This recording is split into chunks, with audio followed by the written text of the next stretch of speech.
So this is the change that I made for how I'm doing my propagation. So I use the propagation boxes that are a lot, like they're like less than 2 inches. So they're very short.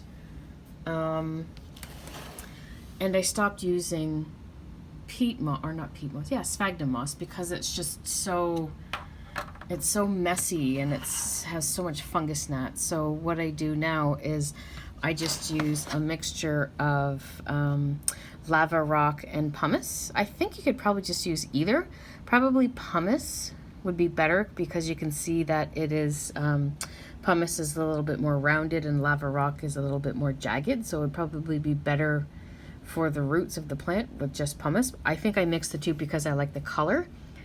I followed I think Wild Fern on YouTube. She had a DIY pond mixture when it was just this plus zeolite, but managing that as a recyclable material was a pain in the ass because zeolite is the granules are a lot smaller and it was constantly going down the drain. It was not good. I didn't like it at all. So I just stuck with these two because the granules were a lot larger, easier to manage.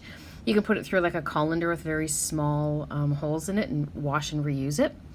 But as you can see, it works just the same as sphagnum moss. However, it is slower, like it will be slower. It's slightly faster than rooting in water, but it actually does, like it will root in the pumice.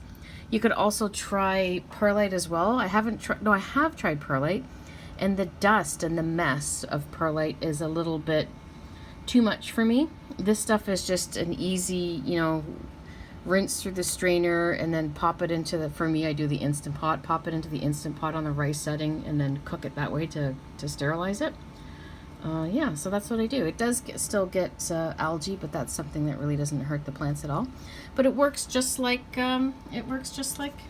sphagnum moss. So yeah, that's a kind of a new way of doing it. No fungus, you don't get no fungus gnats. You still get fungus gnats because the fungus gnats will nest in the rotted material that's in the hair. So it won't really nest in the rock, but it will nest in the rotted pieces of these big things as well, because there was a fungus gnat when I opened this, but you can tell like there's not fungus gnats all over the place. So that was my biggest complaint, was having so many fungus gnats in everything that I do.